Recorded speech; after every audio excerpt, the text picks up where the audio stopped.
Bismillahirrahmanirrahim. Assalamualaikum warahmatullahi wabarakatuh. Welcome back to my channel. Hai teman-teman, siapa bilang belajar ekonomi itu membosankan? Hari ini kita buktikan kalau ekonomi bisa seru banget. Pernah dengar istilah perang mata uang? Atau bingung kenapa harga minyak dunia bisa mempengaruhi harga BBM di Indonesia? Nah semua jawabannya ada di neraca pembayaran internasional. Penasaran kan? Yuk kita ungkap misteri di balik neraca pembayaran. Let's go. Selamat pagi, Pak Misaki dan teman-teman semuanya. Kami ucapkan terima kasih telah memberikan kami kesempatan untuk melakukan presentasi pada kali ini. Yang dimana topik presentasi kali ini itu sangat penting dalam ekonomi internasional, yaitu neraca pembayaran. Yang dimana ini akan dibawakan oleh kelompok 3, yaitu saya sendiri, Ica Bernadetta, dan teman saya Sekali Jadi, teman saya Rizal Shika. Nah, karena ini topik yang penting dalam ekonomi internasional, diharapkan kepada teman-teman semuanya untuk memberikan perhatiannya kepada pihak yang sedang presentasi. Langsung saja saya akan menjelaskan apa itu yang dimaksud dengan neraca pembayaran. Tentunya kita tidak asing lagi dengan topik yang satu ini, yang dimana neraca pembayaran itu adalah catatan sistematis dari suatu transaksi oleh suatu negara dengan negara lainnya dalam beberapa periode yang biasanya itu dihitung dalam periode 1 tahun. Nah, di balik itu neraca pembayaran itu memiliki tujuan. Tujuan yang pertama itu memantau arus barang dan jasa dan modal antar negara. Maksudnya ini apa? Itu mencatat seperti kegiatan ekspor impor, lalu modal antar negara itu yang dimaksud dengan investasi. Nah, selanjutnya itu tujuannya itu memberikan gambaran terhadap kesehatan ekonomi suatu negara, dan itu akan berdampak terhadap nilai tukar dan kebijakan. Maksudnya apa? Dengan data yang dimiliki dan neraca pembayaran itu pemerintah akan mengetahui apakah itu surplus atau defisit. Nah, terkait itu mereka akan membuat kebijakan, baik itu kebijakan mendorong kegiatan ekspor, moneter maupun fiskal. Selanjutnya itu neraca pembayaran memiliki struktur. Yang pertama ada akun transaksi berjalan dan akun modal. Bedanya apa? Kalau di akun transaksi berjalan itu mencatat yang namanya ekspor impor, lalu pendapatan, transfer atau investasi. Nah, kalau di akun modal itu seperti mencatat pemindahan kepemilikan aset seperti perjualbelian tanah. Nah, untuk lebih detailnya lagi itu akan dijelaskan oleh teman kita, Kezia. Baik, terima kasih Ica atas kesempatannya. Saya akan menjelaskan tentang akun transaksi berjalan. Itu ada 4. Yang pertama ada perdagangan barang, itu menyediakan layanan informasi tentang daya saing produk domestik. Yang kedua perdagangan jasa, itu melayani yang diekspor seperti pariwisata dan pendidikan. Yang ketiga ada pendapatan, mencakup semua pendapatan yang dari luar negeri. Yang terakhir ada transfer unilateral, adalah uang yang dikirim ke negara lain tanpa imbalan seperti remitansi dari pekerja migran. Selanjutnya saya akan menjelaskan tentang akun modal. Itu ada 2. Yang pertama transaksi modal, itu mencakup pengalihan kepemilikan aset, penjualan dan pembelian tanah oleh warga negara asing. Yang kedua ada peran menggambarkan aliran modal yang mempengaruhi investasi domestik.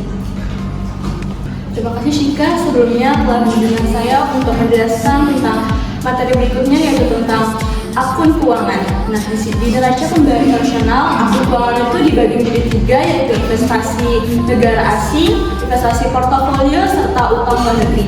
Investasi negara asing merupakan investasi yang diberikan oleh negara asing untuk mengendalikan perusahaan lokal. Yang kedua itu ada investasi portofolio, yaitu pembelian saham dan obligasi oleh negara asing. Dan yang ketiga yaitu ada utang luar negeri, yaitu pencatatan pemberian utang dari luar negeri untuk meningkatkan ekonomi suatu negara maupun meningkatkan utang di negara itu sendiri.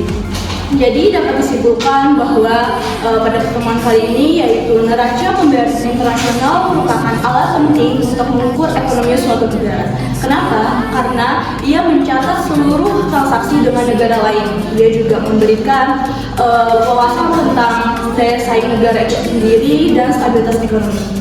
Nah, keseimbangan neraca ini menandakan kesehatan suatu ekonomi suatu negara, surplus menandakan tentang kesehatan suatu kesehatan ekonomi suatu negara serta defisit itu menandakan bahwa tantangan untuk negara itu sendiri. Jadi dengan mempelajari neraca pembayaran ini dapat menambah wawasan kita untuk perekonomian yang efektif dan dapat mengolah ekonomi yang lebih bijak lagi. Oke teman-teman semuanya, kelompok 3 sudah selesai menjelaskan. Jadi untuk mendalam materi ini, silahkan bagi teman-teman yang ingin bertanya mengajukan pertanyaannya.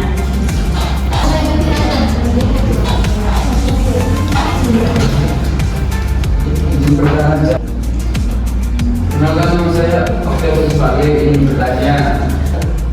izin bertanya, apa hubungan antara neraca pembayaran dan investasi asing? Nama saya mau bertanya, saya Syah Fitri dari kelompok 10 ingin bertanya bagaimana perbedaan struktur neraca pembayaran antara negara dan negara berkembang mempengaruhi daya tahan mereka terhadap guncangan ekonomi global. Saya Tati Cerapada ingin bertanya, apa sih perbedaan akun transaksi berjalan sama akun modal itu apa? Oke, saya akan menjawab langsung pertanyaan dari saudara Farle yang dimana pertanyaannya itu hubungan neraca pembayaran dengan investasi asing. Kalau pendapat saya sendiri itu singkat saja, kalau suatu neraca pembayaran satu negara itu surplus atau dikatakan positif, itu maka akan menarik perhatian oleh investor asing untuk menanamkan modal di suatu negara tersebut. Nah, apabila sebaliknya, apabila di suatu negara itu defisit, itu akan mempengaruhi kepercayaan suatu investor asing untuk menanamkan modal di suatu negara itu. Jadi hubungannya di situ. Kalau di suatu negara ini neraca pembayarannya sehat, maka investasi asing akan banyak juga ke suatu negara itu. Itu saja. Gimana saudara Farley?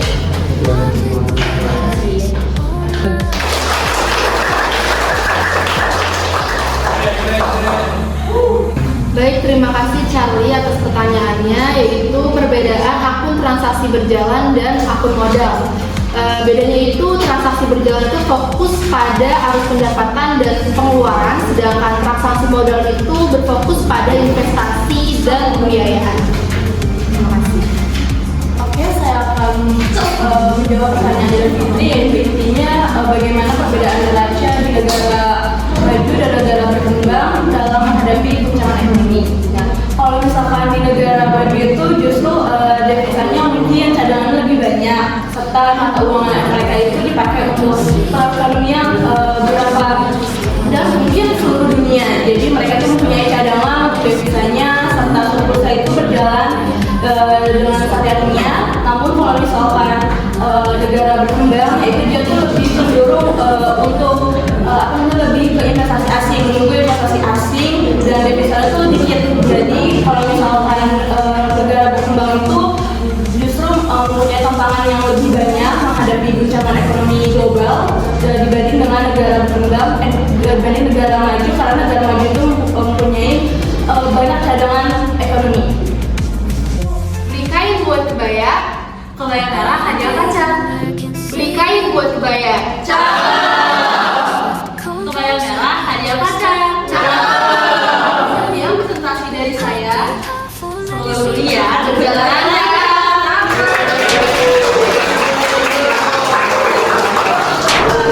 Udah dong nih, pergi berlari.